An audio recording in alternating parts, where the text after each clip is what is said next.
Dans la précédente vidéo, nous avons abordé les signes à repérer en cas d'hypothyroïdie frustre, c'est-à-dire les symptômes cliniques. Et dans cette vidéo-ci, nous allons aborder les causes de l'hypothyroïdie, les conséquences et le mode de vie, toutes les choses au quotidien à adopter, ainsi que dans l'alimentation pour venir prendre soin de sa thyroïde. Nous allons maintenant aborder les causes de l'hypothyroïdie. Il y a le stress chronique tout d'abord et un choc émotionnel qui sont vraiment la porte ouverte à une thyroïde qui sera freinée. Il y a les carences nutritionnelles. Alors les carences nutritionnelles, c'est simple à avoir malheureusement de nos jours puisque notre alimentation est très souvent chargée de calories vides, pauvre en nutriments. Vraiment la qualité de ce que l'on mange est souvent médiocre avec soit de l'alimentation ultra transformée, soit des produits riches en pesticides, en plein de produits complètement dénaturants pour l'aliment et avec des modes de cuisson et des ustensiles de cuisson qui sont catastrophiques. Je vous invite à voir le film Dark Waters, les eaux noires, Dark Waters, où on voit le scandale de la marque Tefal, le téflon et d'ailleurs toutes les matières anti-adhésives, vous pouvez les inclure dans cette problématique, qui sont à l'origine de beaucoup d'hypothyroïdie de nos jours. Il n'y a pas que le nuage de Tchernobyl qui s'est d'ailleurs arrêté à nos frontières, donc ça n'a pas pu nous toucher. Mais en tout cas, sachez que vraiment on est de manière multifactorielle de nos jours avec plein de perturbateurs endocriniens, en commençant aussi par nos ustensiles de cuisine. Allez vraiment voir ce film Dark Waters. Donc l'iode et les cofacteurs sont indispensables pour le bon fonctionnement de la thyroïde et permettent aux enzymes de venir générer les hormones thyroïdiennes. Il y a, comme je vous l'ai mentionné, la vitamine A, la vitamine D, le zinc, le sélénium, le fer, les oméga 3 d'origine animale, toutes ces cofacteurs en fait sont indispensables et si on a des carences, et avant même d'aller regarder la TSH, il faudrait aller regarder si nous n'avons pas des carences nutritionnelles à ce niveau-là. Il faut donc revoir son alimentation avant d'aller se supplémenter. Et on ne se supplémente pas à l'aveugle et on se fait accompagner, c'est important. Ensuite, il y a aussi tout ce qui perturbe la désiodase, qui est l'enzyme nécessaire à la thyroïde. Donc, ça inclut l'obésité, le diabète, les régimes hyperprotéinés, l'alcoolisme, le tabagisme. Les excès de caféine et de boissons énergisantes viennent affecter la désiodase. La malnutrition, les jeûnes prolongés. Alors je suis navrée, les jeûnes ont des vertus thérapeutiques mais ont aussi de très belles vertus pour venir vous générer des problèmes hormonaux et c'est pour ça qu'il ne faut pas faire des jeûnes de manière autodidacte, faites-le accompagner. Par exemple, une femme ne peut pas faire un jeûne n'importe quand dans son cycle.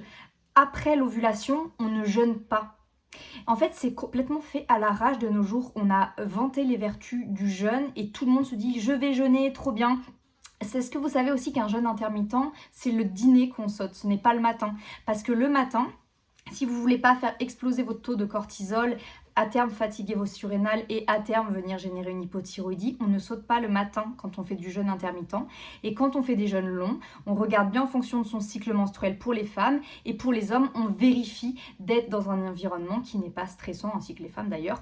C'est-à-dire qu'on fait plutôt des jeûnes dans des séjours de retraite ou pendant les vacances, mais on ne va pas faire du jeûne quand on travaille parce que tout le monde se dit c'est trop bien, je suis hyper productif quand je jeûne au boulot, c'est cool et tout, j'ai pas la digestion, la lourdeur après le repas.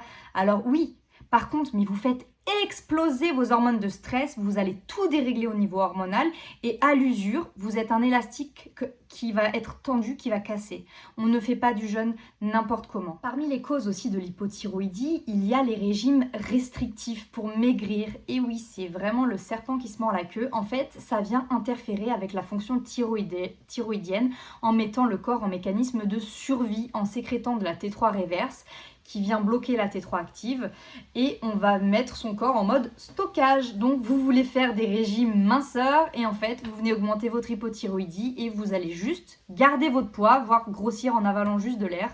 Enfin voilà, faites attention, il y a vraiment des effets pervers au régime restrictif et au jeûne. C'est pourquoi lorsqu'on veut faire un régime, on se fait accompagner, on ne se fait pas accompagner par n'importe qui. Alors, les gens qui... Moi, je voulais à la base me reconvertir en faisant diététicienne nutritionniste, le BTS. J'ai regardé la contenance. Je comprends mieux pourquoi tous les diététiciens nutritionnistes vont chercher des formations à droite à gauche, parce que ce qu'ils ont appris, mais c'est obsolète, mais complètement obsolète. On n'est même plus dans les dernières études scientifiques et on est à côté de la plaque, on fait n'importe quoi.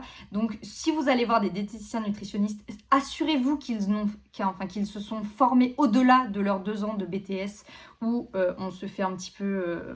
voilà. Et si vous allez voir... en fait, vraiment faites-vous accompagner par des gens qui ne sont pas dans la restriction. En fait, pour redémarrer une thyroïde, il va falloir apporter beaucoup plus de calories. Et oui, c'est pour maigrir, vous allez manger plus. Et par contre, vous allez manger mieux, mais vous allez manger plus. Ça, c'est un autre sujet. L'anémie fait aussi partie des causes et des conséquences de l'hypothyroïdie, c'est-à-dire que c'est un cercle vicieux, ainsi que la carence en vitamine B12, et comme je l'ai mentionné déjà plusieurs fois, mais je réitère, la carence en vitamine D, en magnésium, en sélénium, en zinc, en vitamine A et en oméga 3 d'origine animale. Il y a aussi l'insuffisance hépatique et rénale qui peuvent causer l'hypothyroïdie, l'épuisement surrénalien comme j'en ai parlé avec le stress, les traitements à base de cortisone aussi, ça génère beaucoup d'hypothyroïdie, beaucoup d'autres médicaments tels que la pilule contraceptive, le lithium, vous savez, pour les gens qui ont de la bipolarité, les bêta-bloquants, enfin voilà, il y a beaucoup de médicaments qui peuvent générer de l'hypothyroïdie en effet secondaire. Les métaux lourds, puisque les métaux lourds sont des compétiteurs, puisque dans la famille des halogènes, il y a de la compétition et ils sont vraiment l'ennemi de l'iode, avec aussi le fluor. Alors, grosse blague, quand on voit du sel fluoré et iodé, je cherche à comprendre qui a eu la belle idée d'inventer ça, parce que vous mettez 2 halogènes ensemble... quelle est la logique, quoi, en fait, n'importe quoi. Donc en fait ça s'annule, enfin c'est complètement absurde. Donc on ne prend pas de fluor, on coupe toute source de fluor, même dans son dentifrice, pas de fluor s'il vous plaît, vos dents s'en porteront très bien. Je sais que il y a eu toute une lobotomie sur le fluor. Maintenant, il va falloir essayer, faites vos propres recherches. Allez chercher au-delà de la première recherche que va vous donner Google, qui ira forcément dans le sens de vos autres... Faites vos recherches de manière scientifique, s'il vous plaît. Allez chercher des études scientifiques sur PubMed, sur des choses vraiment où on est sur du sérieux. Et voyez à quel point le fluor est beaucoup plus délétère que bénéfique. En autre cause de l'hypothyroïdie, il y a les perturbateurs endocriniens. On a cumulé beaucoup de choses dans ces dernières générations. Donc comme je vous l'ai dit, il y a eu le fameux nuage de Tchernobyl, il y a eu le scandale sur tout le Tefal, le téflon et toutes ces matières antiadhésives qui sont encore autorisées en France. Est-ce qu'on va se réveiller un jour ?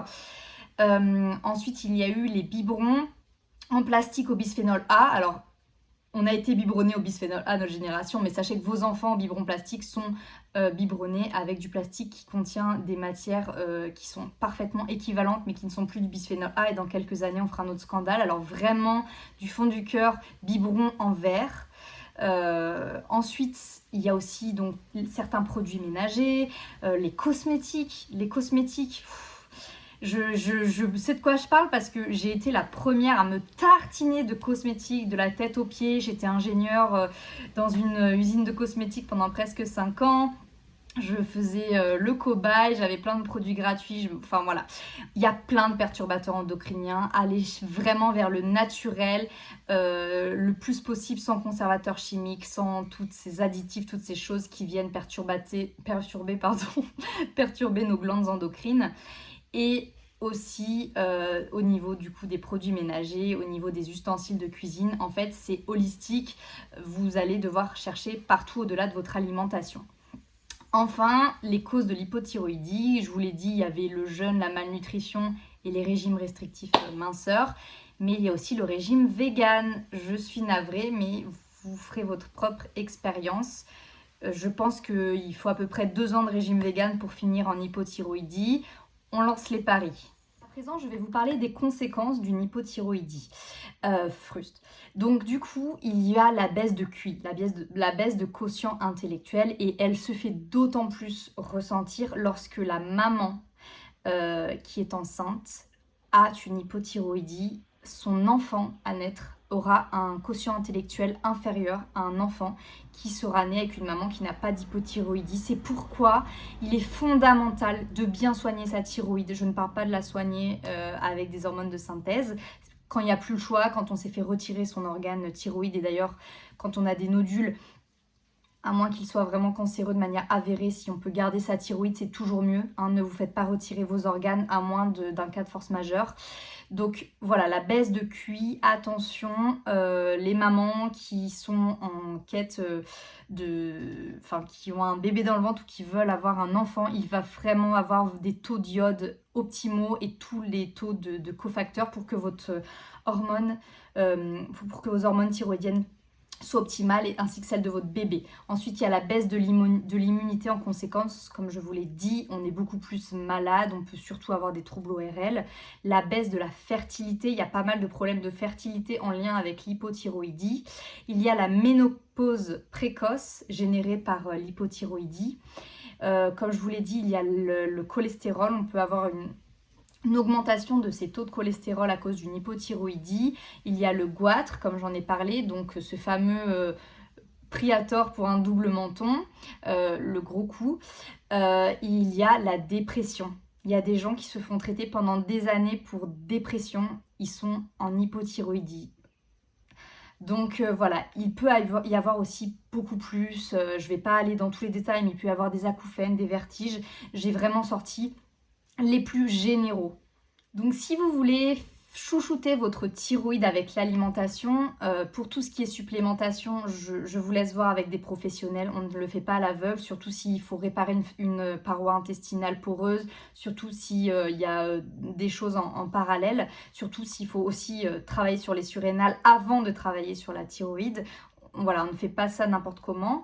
Alors, si vous voulez chouchouter votre thyroïde avec des aliments de manière parfaitement sécure, vous pouvez aller sur les produits de la mer et notamment les huîtres. Les huîtres, les algues marines, alors ça c'est vraiment extraordinaire, c'est très riche en iode, c'est très riche en sélénium, en zinc, ça contient un peu de tout. Pour le foie, pour le faire, allez manger du foie, des abats, du foie de veau, du foie d'agneau, du foie de volaille, du foie de morue.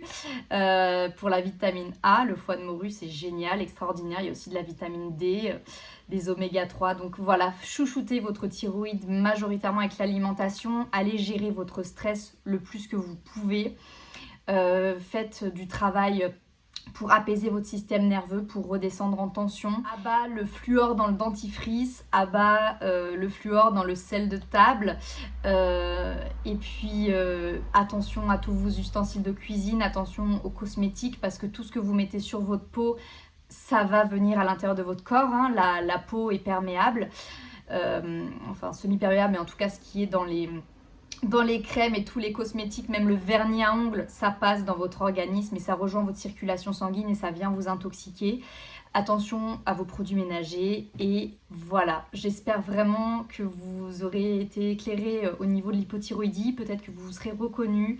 Je me ferai un plaisir de répondre à vos questions. Par contre, de manière déontologique, je ne peux pas vous faire des diagnostics évidemment, donc je répondrai dans la mesure du possible et prenez soin de votre thyroïde.